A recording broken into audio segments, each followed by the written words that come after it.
표와 우리 예배 캠페인 같이 하겠습니다. 복음의 사람 예배자로 살게 하소서. 우리는 가정의 예배자입니다. 우리는 영적 예배자입니다. 우리는 삶의 예배자입니다. 아멘. 이번 주 묵상 말씀 요한복음 14장 6절 우리 세 번 같이 하겠습니다. 예수께서 이르시되 내가 곧 길이요 진리요 생명이니 나로 말미암지 않고는 아버지께로 올 자가 없느니라. 예수께서 이르시되 내가 곧 길이요 진리요 생명이니 나로 말미암지 않고는 아버지께로 올 자가 없느니라. 예수께서 이르시되 내가 곧 길이요 진리요 생명이니 나로 말미암지 않고는 아버지께로 올 자가 없느니라. 아멘. 하나님께서 오늘 우리에게 주시는 말씀은 마태복음 9장 1절에서 13절까지 말씀입니다. 자, 오늘 본문을 통해서 예수님이 오신 목적 이런 제목으로 말씀의 은혜를 같이 나누겠습니다. 그러면 모든 물건은 다 기능이 있습니다. 그리고 목적이 있어요. 기능이 있다는 것은 그 목적을 위해서 그것이 있는 겁니다. 자, 그런데 보면 종종 그 목적을 잃고 그 기능을 다른 곳에 사용하거나 아예 사용하지 않는 경우들이 있습니다. 자, 예를 들어서 집에다 이제 운동을 하겠다고 런닝머신을 사놓은 경우에 빨래거리를 쓰는 집들이 많이 있습니다. 런닝머신이면 그 위에 올라가서 이제 운동을 해야 되는데 그 기능과 목적을 잃어버리고 그냥 빨래거리를 쓰는 그런 일들이 있는 거죠. 여러분, 인생도 그런 경우들이 많이 있습니다. 재난사고가 일어날 때마다 이것은 인재다 이런 표현들을 많이 합니다. 자기 역할을 제대로 했어야 되는 사람들이 그 임무를 수행하지 않았을 때에 오는 그런 피해다 이런 얘기를 하는 얘기예요. 세월호 사건 때 승객들을 내버려 두고 자기만 도망간 이런 선장 이런 사람이 대표적인 그런 경우입니다. 자기 역할 자기가 했어야 될 일 자기가 선장으로 있으면 그 선원들 또 승객들을 보호하고 안전하게 이끌어야 될 그 사명이 그 사람에게 있는 것인데 그 목적을 위해서 그 선장이 있는 것인데 그것을 잃어버리고 또 수행하지 않았다라는 얘기입니다. 자, 예수님과 대적했던 바리새인들과 종교 지도자들도 그랬습니다. 그 당시 유대 백성들에게 이 종교 지도자들은 율법에 담긴 진정한 의미를 가르쳐주고 또 그들을 하나님께로 건강하게 잘 인도를 해야 되는 사람들인데 이런 종교 지도자들이 오히려 그 율법을 가지고 자기들의 의를 뽐내고 그리고 백성들은 오히려 그 어깨와 마음을 무겁게 만드는 그런 일들을 했다는 거예요. 그래서 예수님이 그들과 대척을 이루게 되는 겁니다. 하지만 예수님은 이 땅에 오신 자신의 목적을 분명히 알고 있습니다. 그리고 거기에 맞춰서 말씀하시고 행동하셨어요.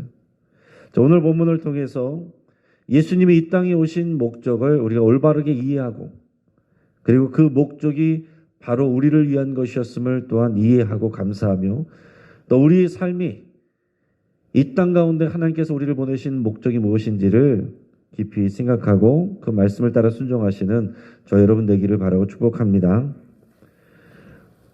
오늘 본문의 1절 2절 우리 같이 읽겠습니다.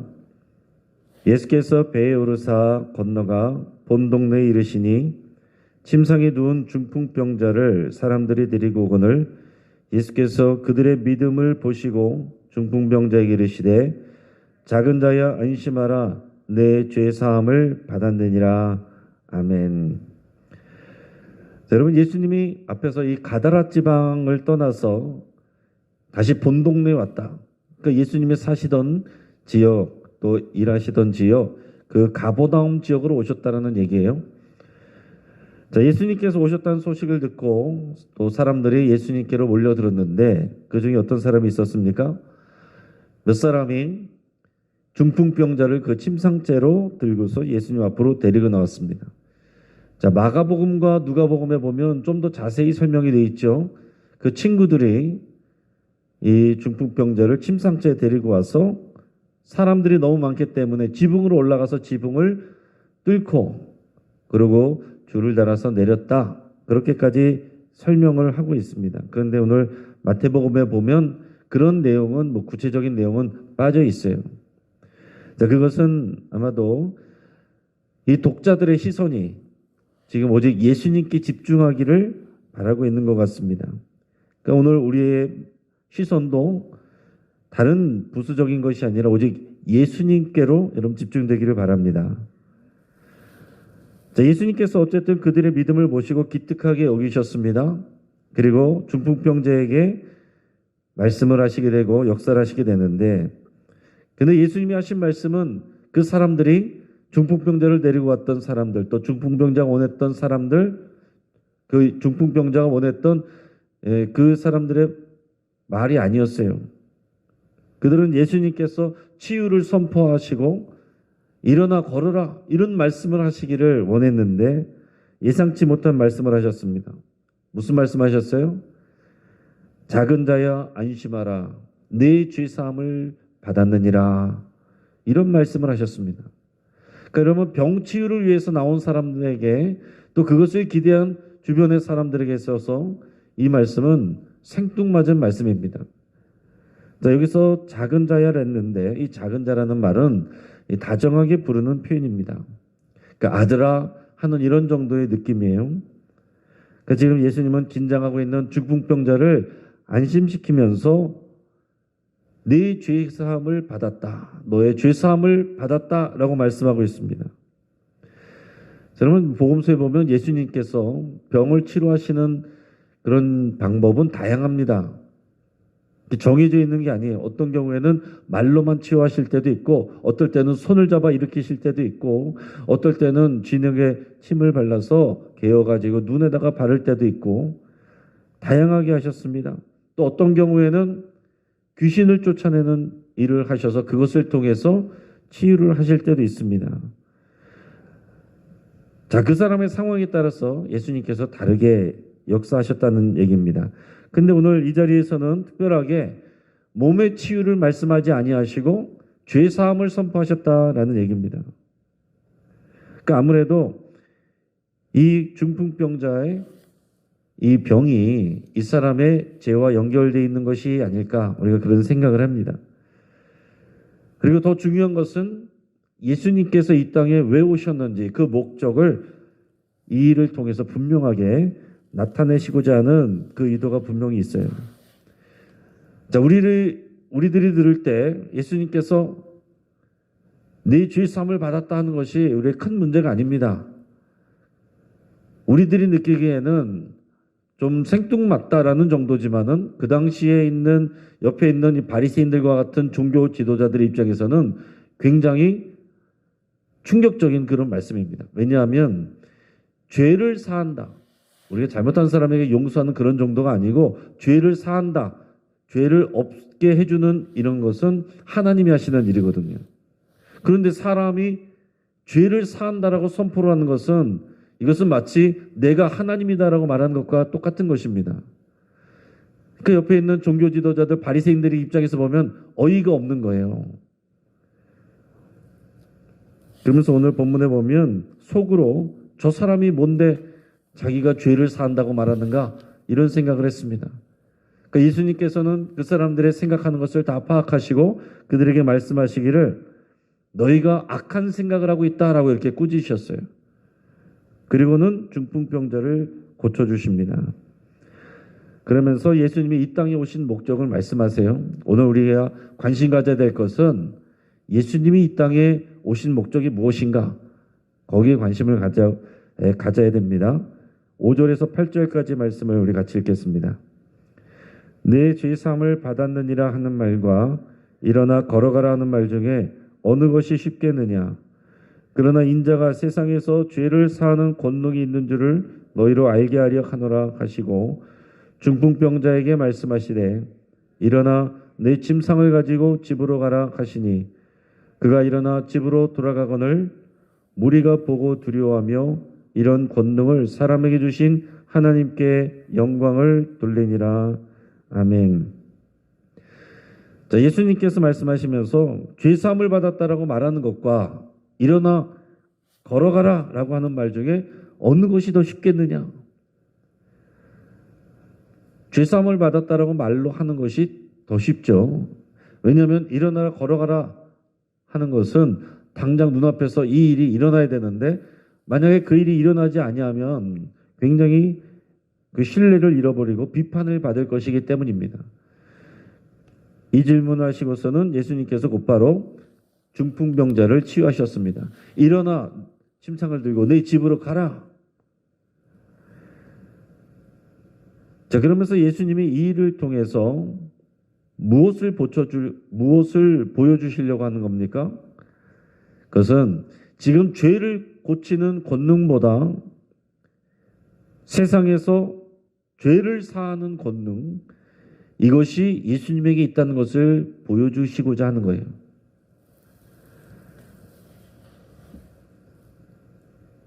자, 병을 고치는 권능, 병을 고치는 권능보다 죄를 사해 주시는 이 권능, 이것을 보여주시려는 것이고, 이 말은 무슨 얘기냐면 예수님께서는 육체의 질병을 고치시는 것, 그거보다 더 중요한 것은 죄를 사해 주시는 이 일을 하시기 위해서 오셨다는 것입니다. 이것은 신적인 능력이고 예수님이 그런 분이다라는 것을 보여주는 것입니다. 자, 우리는 여기에 주목을 해야 되는 거예요. 사람들도 예수님 앞에 나올 때에 죄 사함을 받기를 원하는 마음보다는 당장 아픈 내 병이 치유받기를 원하면서 나옵니다. 지금 교회 나오시는 분들도 기도하면서 우리들이 원하는 것은 당장 내 아픈 곳이 치유되는 것을 더 크게 생각할 수 있습니다. 그러나 더 큰 일은 뭐냐면 죄 사함을 받는 거예요. 우리 예수 그리스도를 믿음으로 인해서 우리의 죄가 도말되고, 그리고 우리가 또한 죄 짓는 것들을 우리가 회개하고 참여할 때마다 하나님께서 또 예수 그리스도를 통해서 그 보혈을 통해서 우리를 용서해 주시고 우리를 깨끗게 하시는 거, 이게 더 큰 일이다라는 얘기입니다. 예수님께서 이 일을 위해서 오셨다는 거예요. 이게 더 본질적인 예수님의 사명이고 목적입니다. 그렇다고 한다면 여러분, 우리는 예수님을 생각할 때에 우리는 이미 죄 사함을 받았습니다. 여기서 아멘 하셔야죠. 여러분, 죄 사함을 다 받으셨잖아요. 근데 아픈 데는 여전히 있으시죠. 여기 있는 중풍병자도 병의 치유는 받았습니다. 죄사함도 받았습니다. 더 중요한 것은 죄사함을 받았다는 거예요. 더 많은 환자들이 왔을 때 병치유도 받았지만 그 사람들도 다시 아픈 일도 생깁니다. 그리고 또 죄도 짓게 돼요. 병고침을 받는 것보다 예수님을 만나고 죄사함을 받는 게 더 큰 일이라는 얘기예요. 그럼 오늘 이 자리에서 여기저기 아프신 분들도 있지만, 그러나 우리는 이미 죄사함을 받았습니다. 우리의 마음은 어떠한 마음이어야 됩니까? 죄사함 받은 것으로 인해서 여러분 더 큰 은혜와 기쁨을 가지셔야 된다는 얘기입니다. 우리 여전히 아픈 데도 있고 어려움도 있고 그런 부분도 있지만 우리가 죄사함 받은 것에 비하면 아주 작은 부분이라는 것을 여러분 기억하시고, 예수님이 오신 목적은 우리의 죄사함을 위해서, 또 우리 병도 고쳐주십니다. 그러나 또 아플 수도 있어요. 그것은 반복되는 일이지만 더 중요한 것은 우리가 죄사함을 받고 하나님의 자녀가 되었다는 것, 그 은혜 안에 있다는 것, 여러분 이것을 확신하고 사는 것이 훨씬 더 중요한 일입니다. 이 믿음을 가지고 여러분 기쁨과 또 감사함으로 살아가시기를 바랍니다. 그리고 나서 예수님이 이제 걸어가시다가 어떤 기사가 나옵니까? 이제 마태를 부르시는, 제자로 부르시는 그런 장면이 나와요. 다른 곳에서는 레위라고도 나오는데 여기서는 이제 마태라는 이름으로 이제 불립니다. 오늘 이 마태복음에 이 복음서를 쓴 기자가 이 마태죠. 우리가 아는 것처럼 세리는 로마에 부역하는 매국노고 동포들을 착취하는 대표적인 죄인입니다. 자, 그런데 예수님께서 그런 죄인인 세리 마태를 제자로 부르셨어요. 그리고 마태의 집에서 마태를 비롯해서 많은 세리들과 죄인들, 그들과 함께 식탁에 앉아서 음식을 드셨습니다. 여러분, 이것은 굉장히 상징적인 모습이에요. 죄인들을 불러서 함께 식탁에서 음식을 나누는 거. 여러분, 이게 구원의 상징입니다. 근데 바리새인들이 볼 때는 이 율법의 그 기준으로, 그 율법적인 시선으로 바라볼 때는 이것은 굉장히 불경건한 모습입니다. 자, 율법에서는 의인과 죄인을 나누고 또 우리가 의롭게 살아야 되고 거룩함을 지켜야 됩니다. 정결하게 지내야 됩니다. 죄인들을 가까이 하지 말아야 돼요. 자, 그런데 예수라는 자가 나와서 오히려 죄인들과 먹고 마시는 그런 모습을 보일 때에 바리새인들과 같은 사람들은 이것을 굉장히 판단하면서 불쾌하게 바라보고 있다라는 사실이에요. 자, 그런데 예수님은 이것이 바로 이 땅에 오신 본질적인 예수님이 오신 목적이다라는 것을 분명하게 밝히십니다. 우리 오늘 본문 11절에서 13절까지 말씀을 읽습니다. 바리새인들이 보고 그의 제자들에게 이르되 어찌하여 너희 선생은 세리와 죄인들과 함께 잡수시느냐. 예수께서 들으시고 이르시되 건강한 자에게는 의사가 쓸데없고 병든 자에게라야 쓸데있느니라. 너희는 가서 내가 긍휼을 원하고 제사를 원하지 아니하노라 하신 뜻이 무엇인지 배우라. 나는 의인을 부르러 온 것이 아니요 죄인을 부르러 왔노라 하시니라. 아멘. 자, 예수님께서 바리새인들에게 말씀하셨습니다. 건강한 자에게는 의사가 쓸데없고 병든 자에게라야 쓸데가 있느니라. 자, 예수님은 이 땅에 의사로 오셨다라고 했어요. 예수님은 죄로 병든 자들을 고치시고 회복시키기 위해서 오셨다는 얘기예요. 근데 여러분, 지금도 마찬가지입니다. 우리 병원에 갈 때도 아픈 사람이 내가 아프다는 것을 인정해야 치료가 시작되는 것입니다. 내가 아픈 환자다, 병자다 이것을 인정 안 하면 치료를 할 수가 없어요. 의사 앞에 나가지도 않죠. 병고침을 받으려면 내가 아프다는 것을 먼저 인정한 것부터가 돼야 됩니다. 그래야 의사 앞에 나가는 거죠. 예수님에게도 마찬가지입니다. 내가 죄인이란 것을 인정하는 사람이 구원을 받는 것입니다. 오늘날 우리가 복음을 전할 때도 마찬가지예요. 내가 죄인인 것을 인정을 안 했는데 예수님만 믿으면 구원을 받습니다. 회개 없이 예수님 앞에 나와서 나 예수님 믿노라 하고 나왔을 때 구원이 없는 겁니다. 여러분, 잘 생각하셔야 돼요. 우리의 값싼 은혜와 값싼 구원을 함부로 이렇게 말하고 다니면 안 되는 거예요. 우리가 구원과 복음에 대해서 그 은혜에 대해서 선포는 해야 되지만 회개함 없는 구원은 없습니다. 회개가 있으려면 내가 죄인이라는 것을 인정을 해야 돼요. 그러다 보니까 복음이 어떤 사람들에게 잘 안 들어간다고요? 착한 사람, 법 없이도 사는 사람, 자기 힘으로 많은 것들을 이룬 사람, 봉사 많이 하는 사람, 이런 사람들에게 복음이 잘 안 들어갑니다. 오히려 교도소 같은 데서 누가 봐도 자타가 공인하는 그런 죄인들이 오히려 믿음으로 주님 앞에 회개하면서 나오는 역사가 그래서 일어나는 거예요. 물론 교도소 안에도 누가 봐도 죄인이라고 해도 본인들은 억울하다고 하는 사람 많습니다. 오늘 우리가 이 자리에 있다는 것은 우리가 의로워서 있는 것이 아니라 죄인임을 인정하기 때문에 예수님을 만났고 이 자리에 있는 것입니다. 그래서 우리가 서로 자랑할 사람이 아무도 없는 거예요. 누구나 다 죽을 수밖에 없는 환자였고 죄인이었기 때문에 우리가 예배자리에 나올 수 있는 것은 죄인들이 나온 것입니다. 교회는 죄인들이 모이는 곳이에요. 죄인들을 죄인이라고 인정하는 사람들이 나오는 것입니다. 그러니까 서로를 판단할 수가 없고 정죄할 것이 없는 거예요. 그리고 또한 예수님이 죄인들을 찾으러 오셨기 때문에 우리의 삶 또한 죄인들과 가까이 해야 되고 죄인들을 찾는 우리의 마음이 있어야 된다는 얘기입니다. 근데 우리는 어떻습니까?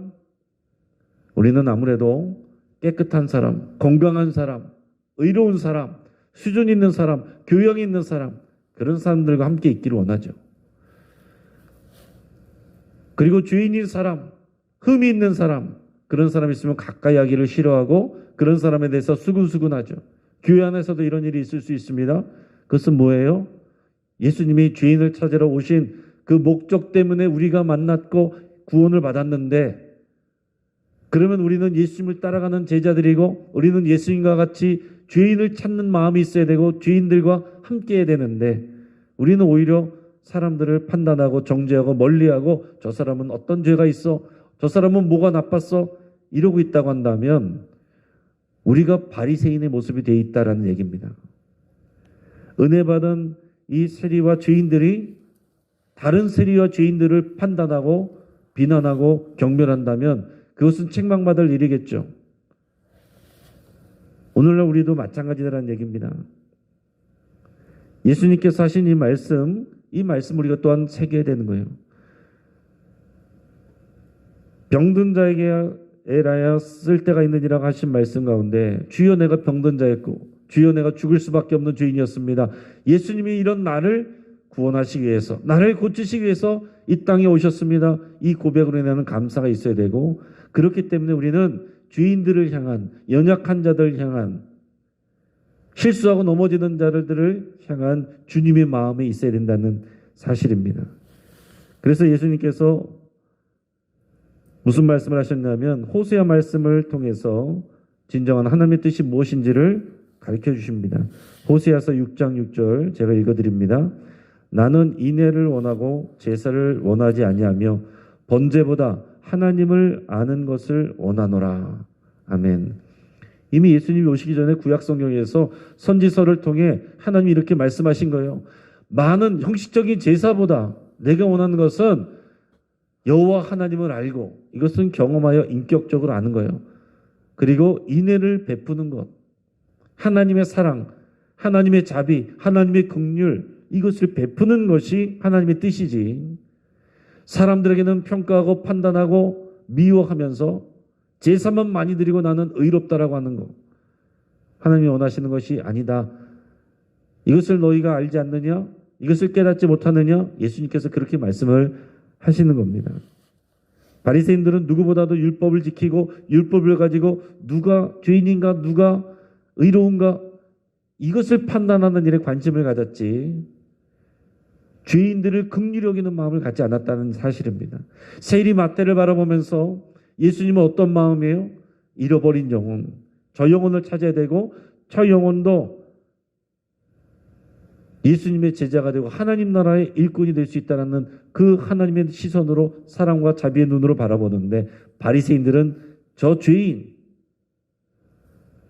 저런 매국노, 우리와 함께할 수 없는 자들, 절대로 가까이에서는 안 되는 사람들 이런 눈으로만 바라보면서 율법 지키고 제사 드리면서 우리는 의롭다라고 그러면서 다닌다는 거예요. 이런 말씀을 우리가 묵상할 때마다 우리가 마음에 경종이 울립니다. 어느 수에 보면 죄인인 나를 구하러 오신 예수님을 위해서 이것이 나에게 은혜입니다. 고백했었는데 이 은혜를 잊어버리고 어느 순간 바리새인처럼 우리는 사람들을 판단하고 멀리하고 정죄하는 모습으로 살아갈 때가 많다는 얘기예요. 이게 무슨 얘기입니까? 마치 우리의 인생의 목적을 사명을 잃어버리고 있는 모습과도 같다라는 사실입니다. 자, 하나님 나라 식탁에 죄인인 우리가 앉아서 그 생명의 음식을 함께 먹는 거 이게 구원의 모습이에요. 자격 없던 이방인, 자격 없던 죄인이 예수님과 함께 그 생명의 식탁에 앉아 있는 거 우리가 그런 은혜를 받은 것입니다. 그것을 실제로 우리가 경험하는 것이 우리가 성찬식이죠. 자격 없던 우리가 죄인이 예수 그리스도의 살과 피를 마시며 먹고 마시며 우리가 하나님의 생명 식탁에 함께 앉아서 우리가 한 가족이 된 것을 확인하면서 나누는 거. 여러분 그게 하나님의 은혜고 그게 구원입니다. 그렇다면 우리의 삶은 어떻게 되겠습니까? 이 은혜를 늘 기억하고 감사하면서 주님을 알지 못하고 아파하는 이 환자들 또 영적으로 아파하고 넘어져 있는 영적인 환자들, 죄인들 그런 사람들을 향한 하나님의 긍휼하심 영혼을 구원하고자 하는 그 마음으로 우리가 살아야 된다는 얘기예요. 더 힘 있는 사람, 더 건강한 사람, 깨끗한 사람 그런 사람들과 함께 있고자 하는 것은 사람의 본성이지만 예수님처럼 환자들을 가까이 하고 죄인들을 가까이 하는 이것이 그리스도의 이 땅에 오신 목적인 것을 알아야 되고 제자인 우리들이 가져야 될 그런 마음가짐이다라는 사실입니다. 오늘 예수님이 이 땅에 오신 목적을 분명히 아시고 그것은 곧 우리를 찾아서 고치시고 치유하시고 구원하시고 하나님의 제자로 예수님의 제자로 하나님 나라 일꾼으로 세우시기 위한 목적이었음을 고백하며 감사를 드리시고 우리가 또한 주님의 제자로서 예수님과 같은 마음으로 그 긍휼과 인애를 가지고 살아가시기를 주의 이름으로 축복합니다. 같이 한번 기도하겠습니다. 오늘 주의 말씀을 붙잡고 함께 기도할 때에 내가 주님의 은혜로 죄 사함 받았음을 구원받은 하나님의 자녀가 되었음을 여러분 감사드릴 수 있길 바랍니다. 우리가 의로워서 구원받은 사람은 아무도 없습니다. 오직 예수 그리스도의 그 피로 우리가 구원을 받았습니다. 감사와 감격을 회복하고 그 안에서 살아가기를 여러분 기도하시고 또 중풍병자들의 친구들처럼 믿음으로 남을 살리는 일을 하기로 그렇게 결단할 수 있기를 바랍니다. 여러분 우리가 죄를 없애줄 수는 없어요. 그러나 그런 사람들을 예수님께로 인도할 수 있습니다. 그리고 나에게 잘못한 일을 용서할 수는 있습니다. 우리가 그 일을 하기로 여러분 결단하시고 주변의 사람들을 판단하고 정죄하는 시선이 아니라 주님의 자비의 눈으로 바라보기를 여러분 기도하시고 판단하는 마음, 정죄하는 마음, 욕했던 것들 다 주님 앞에 회개할 수 있길 바랍니다. 또 우리의 가족들을 대할 때 마찬가지로 나의 기준이 아니라 하나님의 눈으로 바라보고 대하기를 위해서 여러분 기도하시기 바랍니다. 우리 장례 위해서 기도할 때 우리 공병선 집사님 사교구 사구역의 공병선 집사님이 76세 일기로 어제 하나님의 부르심을 받았습니다. 오늘 입관 예배 오전 11시 30분에 출발하고 내일 발인 예배 마찬가지로 오전 11시 30분에 출발합니다. 우리 목동 이대병원 장례식장 특이호실인데 이 가정을 위해서 여러분 같이 기도해 주시고 이 가족들이 예전에 교회 처음 나오시다가 이제 신앙생활 오래 쉬고 계신 분들입니다. 오늘 이 장례를 통해서 온 가족이 구원받는 역사가 일어나기를 함께 기도해 주시고 우리 지금 우리 튀르키예 우리 터키죠. 튀르키예 지역의 강진이 연속으로 일어나서 시리아를 포함해서 사망자가 2,300명이 넘고 부상자가 10,000명이 넘는다고 합니다. 우리 고통하는 백성들 또 이 땅을 위해서 여러분 하나님께서 치유하시고 고치시기를 우리 간절히 기도하겠습니다. 우리 주여 한번 부르짖고 합심해서 함께 기도하겠습니다. 주여